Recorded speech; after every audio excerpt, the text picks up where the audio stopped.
Hello everyone. आज हम बात करने वाले हैं अर्थवर्म के बारे में। तो अर्थवर्म में हम दो स्पीसीज डिस्कस करेंगे, फेरेटीमा पोस्थुमा जो कि इंडियन अर्थवर्म है और मेनली फोकस हमारा इसी पे रहेगा, और एक होता है लुम्ब्रिकस टेरेस्टेरिस, वो यूरोपियन अर्थवर्म है। तो अर्थवर्म के बारे में हम डाइवर्सिटी से दो बातें जानते हैं, एक कि मेटामेरिक सेगमेंटेशन होता है और 100 to 120 सेगमेंट्स होता है। तो अर्थवर्म में डिस्कस करने से पहले दो टर्म हम डिस्कस करना चाहेंगे जो कि बहुत बार और काफ़ी कन्फ्यूजिंग भी होता है। एक आता है पेरिस्टोमियम और प्रोस्टोमियम। इन दोनों में क्या डिफरेंस है, ये दोनों होते क्या हैं? तो देखो, जो पेरिस्टोमियम होता है उसको हम बोलते हैं बकल सेगमेंट, बकल सेगमेंट्स। ये फर्स्ट सेगमेंट होता है, फर्स्ट सेगमेंट। और प्रोस्टोमियम क्या होता है कि उसी फर्स्ट सेगमेंट से एक ओवरहैंगिंग स्ट्रक्चर पाया जाता है। इसको हम डायग्राम से देख सकते हैं, एनसीईआरटी पेज नंबर 107 अगर हम ओपन करें तो ये देखो, अब साफ साफ दिख रहा है कि पेरिस्टोमियम क्या है, ये फर्स्ट सेगमेंट को इंडिकेट कर रहा है, और प्रोस्टोमियम क्या है, एक ओवरहैंगिंग फ्लैश लोब स्ट्रक्चर है जो कि फर्स्ट सेगमेंट से ओवरहैंग कर रहा है। तो ये होता है प्रोस्टोमियम। तो इसको आपको याद रखना है कि पेरिस्टोमियम और प्रोस्टोमियम, ये बहुत ज़्यादा बार पूछा जाता है। अब हम बात करते हैं कि अर्थवर्म जो होता है, ये हम जानते हैं कि ब्राउन इन कलर होता है, लेकिन क्यों होता है? तो ब्राउन होता है, वो होता है पोरफायरिन की वजह से। ये यूवी रेज एब्जॉर्ब कर सकता है, अर्थवर्म का ये फीचर्स होता है, यूवी रेज को एब्जॉर्ब कर सकता है। अब हम बात करते हैं एक दूसरे स्ट्रक्चर के बारे में जो कि अर्थवर्म में काफ़ी इम्पोर्टेंट रोल है उसका। इसको सीटी, सिटाई, चीटी, जो पढ़ना है पढ़ो आप, ये आपकी मर्जी है। तो ये होता क्या है? ये क्या होता है कि काइटिनस स्ट्रक्चर होता है, काइटिनस स्ट्रक्चर जो कि बॉडी वॉल में embedded in body wall, embedded in body wall. तो बॉडी वॉल में एम्बेडेड होता है, इसको सीटी बोलते हैं। अब ये दोनों में डिफर कर सकता है। अगर हम फेरेटीमा और लुम्ब्रिकस की बात करें तो फेरेटीमा में क्या होता है, फेरेटीमा और लुम्ब्रिकस, फेरेटीमा में अगर हम देखें तो मान लो ये एक सेगमेंट है, तो फेरेटीमा में क्या होता है, इन the centre of each segment सीटी प्रेजेंट होता है, ठीक है। और वहीं लुम्ब्रिकस में क्या होता है,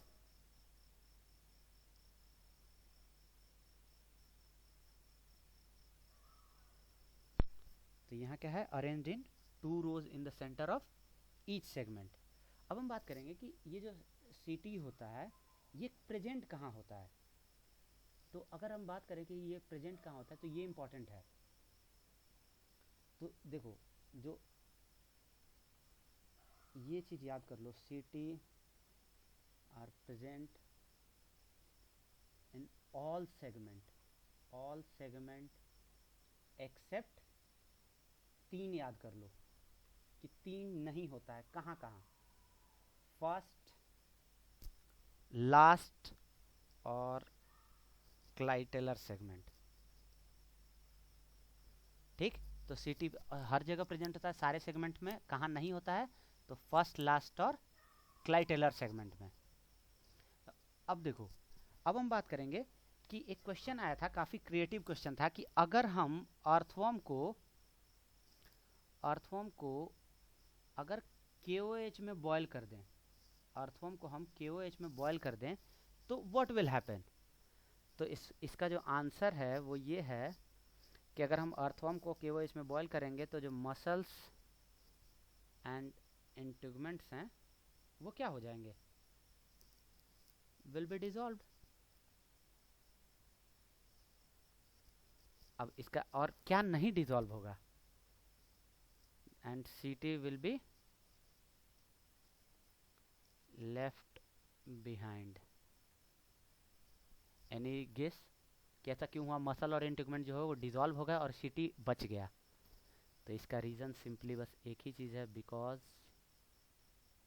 ऑफ काइटिन, क्योंकि ये काइटिनस स्ट्रक्चर है, ठीक है। अब हम बात करेंगे कुछ इंपॉर्टेंट जो सेगमेंट्स में आते हैं तो अर्थवर्म की एनाटॉमी पे। तो उसमें इम्पॉर्टेंट सेगमेंट्स की हम बात करेंगे। तो सबसे पहला हम एक टर्म डिस्कस करते हैं, क्लाइटेलम। क्लाइटेलम होता क्या है?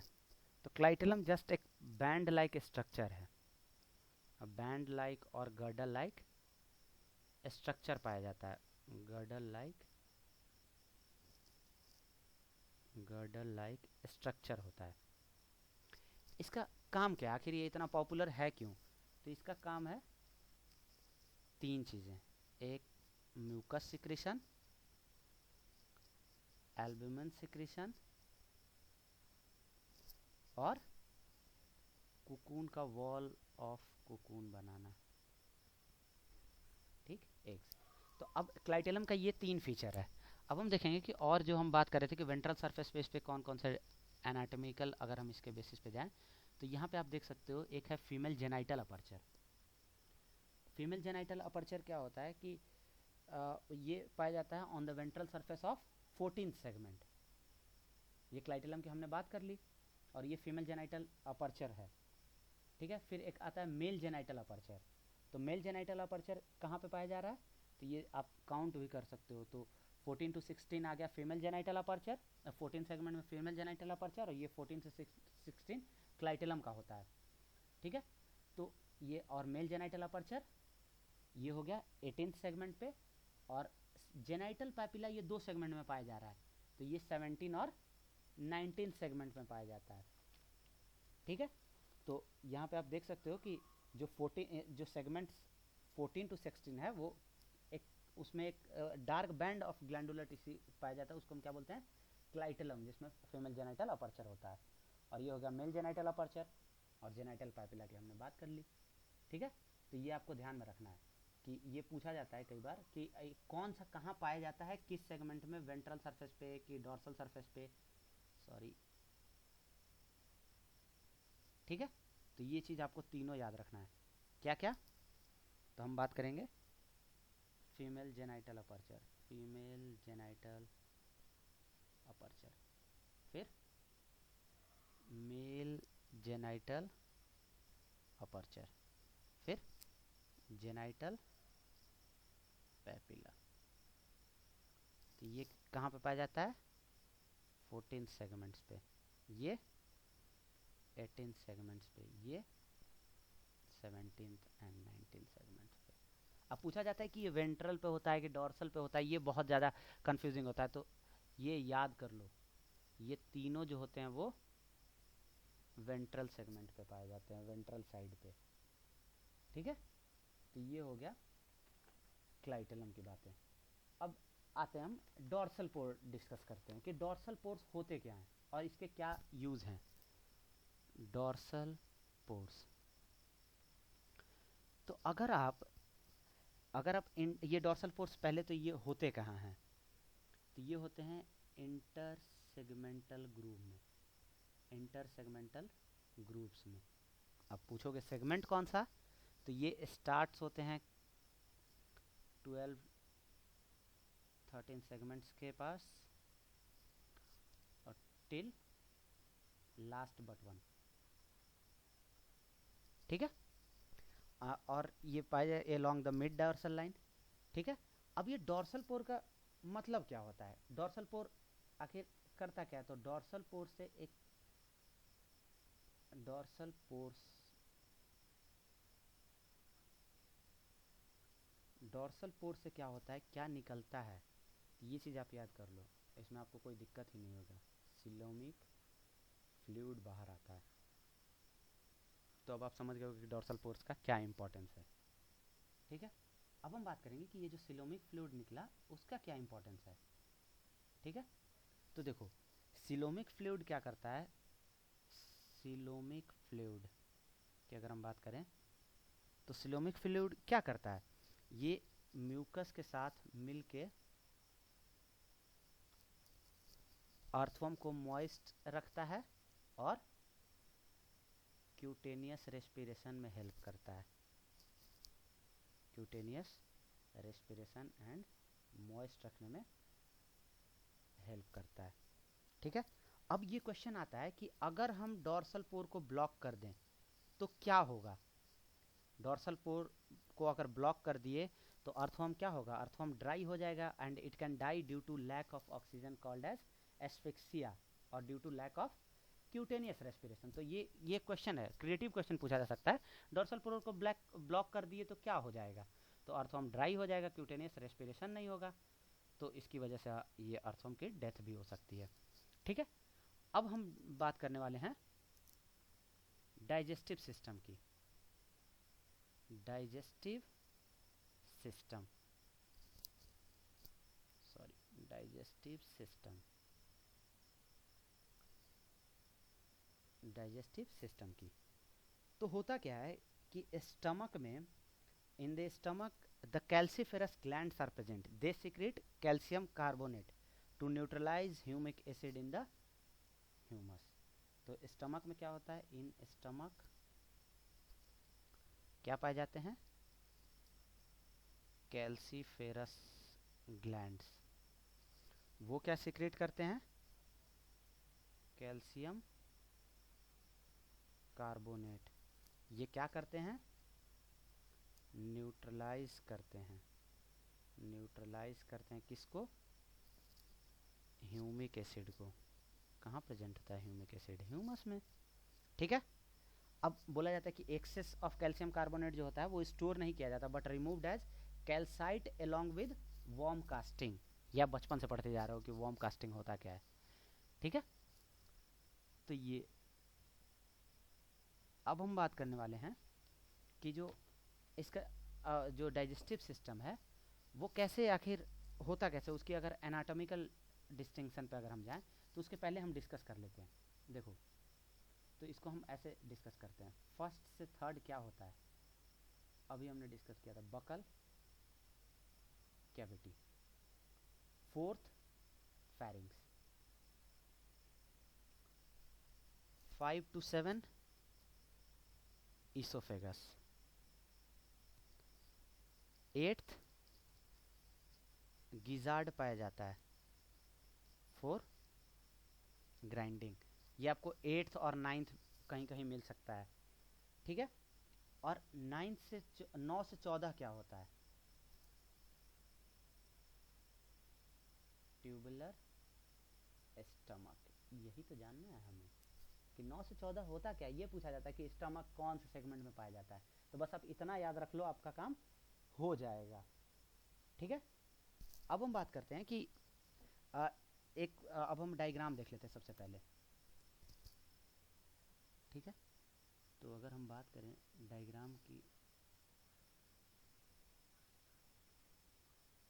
हाँ, तो आप देख सकते हो यहाँ पे फर्स्ट से third buccal cavity, fourth pharynx, ठीक है, 5 to 7 इसोफेगस, 8th और 8 और 9 गिजार्ड, 9 से 14 स्टमक।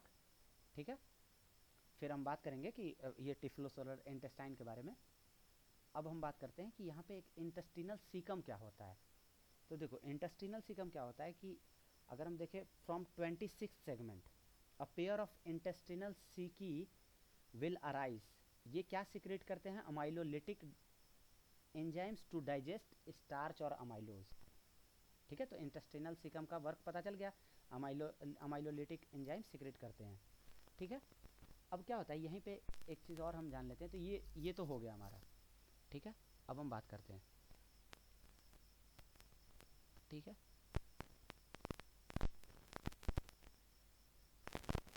तो देखो, ये क्या अभी हमने डिस्कस किया, इंटेस्टिनल सीकी। ठीक है, अब क्या होता है कि हम बात करते हैं लिम्फ ग्लैंड्स क्या होते हैं।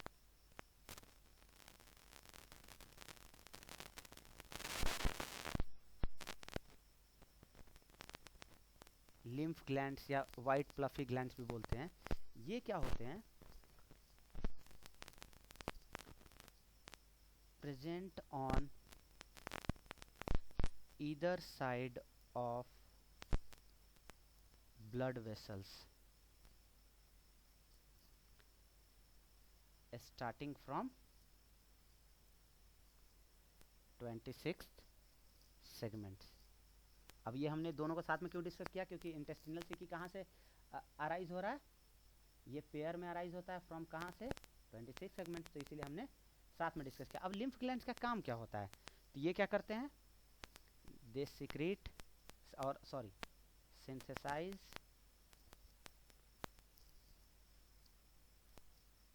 phagocytes of सीलोमेक fluid. ठीक है, तो ये होता है इंटेस्टिनल सिकी और लिम्फ ग्लैंड्स। अब हम बात करते हैं कि फेरिंग्स, अब एक आता है कि क्रोमोफिल सेल्स क्या होते हैं। क्रोमोफिल सेल्स, तो देखो फेरिंग्स जो होता है वो किससे सराउंडेड होता है, फेरिंजियल ग्लैंड से, जिसको हम सलाइवरी ग्लैंड्स भी बोलते हैं। वो जो होते हैं वही मेड अप ऑफ होते हैं क्रोमोफिल सेल्स। ये क्या करते हैं, सिक्रीट करते हैं, secrete mucin to lubricate the food. ठीक है, लुब्रिकेशन का काम करता है। अब सलाइवा के पास क्या होता है, प्रोटियोलिटिक एंजाइम होता है, तो ये कौन सिक्रेट करेगा, वो क्रोमोफिल सिक्रेट करता है। ठीक है, तो pharynx is surrounded by a pharyngeal gland, they are also called as salivary gland and they are made up of chromophil secret. ये क्या करता है, म्यूसिन सिक्रेट करता है और प्रोटियोलिटिक एंजाइम्स भी कुछ सिक्रेट करता है। अब ये बात कर ली हमने स्टमक की। अब अगर हम डाइजेशन की बात कर रहे हैं और इंटेस्टाइन को भूल जाएं तो ऐसे कुछ हो ही नहीं सकता कभी। अब हम बात करते हैं इंटेस्टाइन की। इंटेस्टाइन, इंटेस्टाइन सबसे पहले ये याद करो कहाँ से होता है, 15 से आखिरी सांस तक। ठीक है, 15 टू लास्ट। अब इंटेस्टाइन को हम 3 रीजन में या 3 पार्ट्स में क्लासिफाई करके पढ़ते हैं। एक आता है प्री टिफ्लोसोलर रीजन, फिर आएगा टिफ्लोसोलर रीजन, फिर आएगा पोस्ट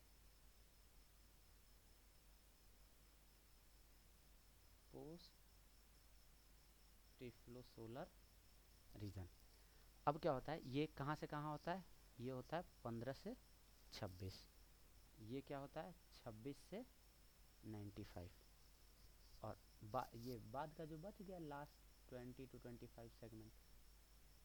ठीक है, अब देखो इसका क्या होता है, प्री टिफ्लोसोलर की अगर हम बात करें तो pre typhlosolar it is made up of a number of small villi, ठीक है, to increase the absorptive surface area. अब क्या अगर हम बात करें टिफ्लोसोलर की, तो it is a single large mid dorsal villi, single large mid dorsal villi to increase the absorptive surface area. Run कर रहा है कहाँ से कहाँ, 26 to 95 सेगमेंट्स। और ये बोल सकते हो कि, और इसको देखो 26 to 95 हमने बोला, लेकिन कोई ये बोल देगा कि 27 segment till last 20 to 25 segments in the front of anus. तो ध्यान रखना, कहना क्या चाह रहा है कि 26 से और एनस से अगर 20-25 सेगमेंट्स उसके सामने, यानी कि क्या हो गया कि लास्ट 20-25 सेगमेंट को छोड़ दो तो 26 से 95। तो ये चीज़ याद रखना, वर्ड्स कभी कभार ये गेम कर जाते हैं लोग। ठीक है, 27 segment till 20 to 25 segment in front of anus. ठीक है, पोस्ट टिफ्लोसोलर रीजन। अब हम बात करते हैं कि डाइजेस्टिव सिस्टम में एक और टर्म, एक और सेल्स की हम डिस्कस कर लेते हैं। क्या होता है, क्लोरेगोगन सेल और क्लोरेजोजन सेल, जो भी पढ़ना है, क्लोरेगोगन सेल्स। ठीक है, ये क्या होते हैं, ये किसको सराउंड करते हैं, एलिमेंट्री कैनाल को। ठीक है, और ये होते हैं दे आर पॉलीफंक्शनल। ठीक है, but suppose to be excretory, ये एक्सक्रीटरी। ठीक है, ये क्या करते हैं, यूरिया सिंथेसाइज करते हैं, synthesize urea. They can synthesize and store fat and glycogen. ठीक है, ये synthesize and store fat and glycogen. When they are full of waste they will divide by mitosis to form, जब ये क्लोरेगोगन sales जब waste से भर जाते हैं तो ये माइटोसिस से डिवाइड करेंगे और दो चीज़ें बनाते हैं। एक आता है इलियोसाइट, जो कि क्या करेगा, इसके अंदर फैट एंड ग्लाइकोजन भरा होगा, और बाकी जो होता है रेस्ट ऑफ येलो सेल्स, ये क्या करेगा, ये क्या कर जाएगा कि ये होता है सेल्स विद वेस्ट, ये waste come out from mid dorsal pole. ठीक है, तो ये हमने बात कर लिया अर्थवॉर्म की और उसके डाइजेस्टिव सिस्टम के बारे में। आगे हम डिस्कस करेंगे सर्कुलेटरी सिस्टम, नर्वस सिस्टम, ये और रिप्रोडक्टिव सिस्टम। सो आज के लिए इतना ही। Thank you so much for watching the video till last. Thank you.